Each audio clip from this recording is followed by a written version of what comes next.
Right. I'm sure when he got backstage, he probably was like, "Oh my God, this crowd is just bananas." Yeah. Yeah, man. Yeah. But let's talk about how it started off, man. The match with Orton, Solo, Kevin. That match was crazy, man. That match Oh was yeah. bananas. It was crazy. It was crazy. It was crazy, man. And how they went to the audience, man. But what's your biggest takeaway from that match? I wanted to see how Tonga Loa. Tomatonga was going to respond to. Oh, go ahead, Crump. Oh, I mean, I'm saying Tonga Loa, which is Tama Tonga's brother, showing up out of nowhere. I really didn't see that coming. Everybody was expecting Jacob Fatu to come on in and be that third guy, but we got the Gorillas of Destiny back together, and so and, Yeah. them two together is serious. They are 7-time tag team champions in New New Japan. Japan, and they won 6-man tag team championships, regular tag team championships over there. Championships in the Ring of Honor, CMLL, they won championships, and I think they're gonna be the ones to beat A-Town Down Under. I think so. I think they're gonna be the ones to beat them. To get more tag team gold in another company. So I'm ready for it.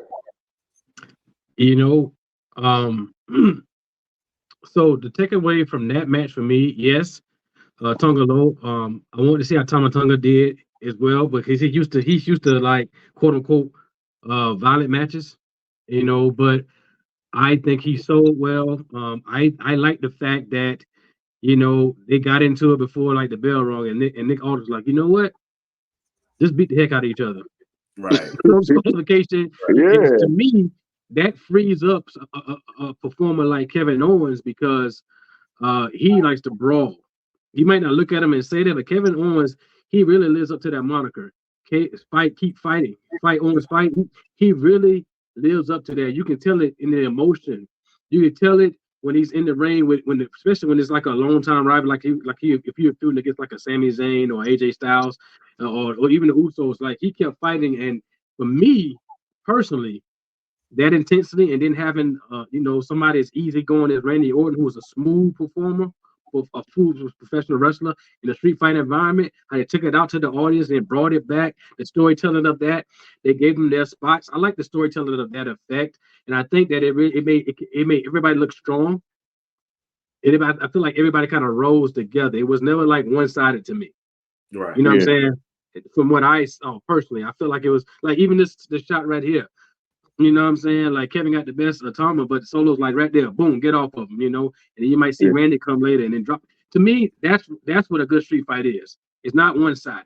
It's like yeah. it keeps rising. So to me, that was my biggest takeaway from that match from that perspective. Absolutely, man.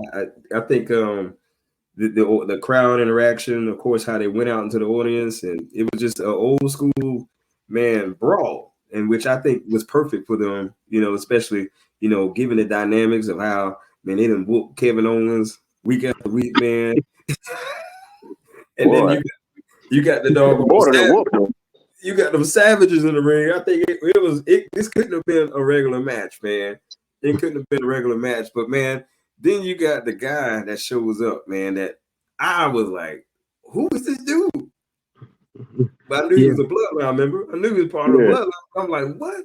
I didn't see that coming, man. I think the spot was a little rocky how it happened because I was like, oh man, the ref done counted 3. but yeah. but Some man, people saying he was late a little bit for like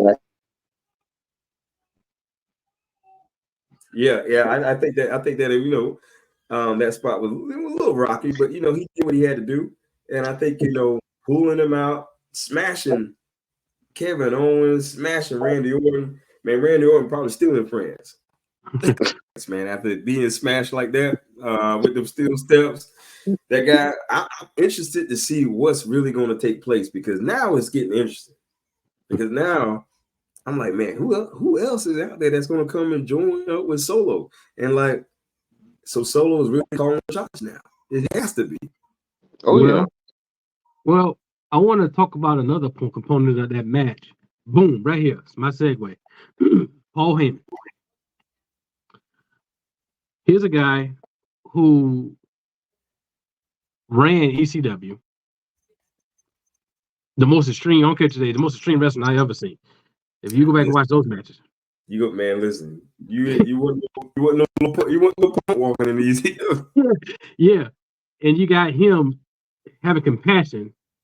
Call it growing through the business, what they want to call it, but on camera, he sold everything. If you go back and watch his facial reactions, he sold everything, and that made it better too. Here's him trying to have compassion from Kevin Owens. Yeah. Now let's not forget who fought Roman Reigns 3 times during this whole reign at the Royal Rumble, and more times I think actually too in tag matches and things of that nature. Then he just said, "I haven't spoken to Roman Reigns since WrestleMania."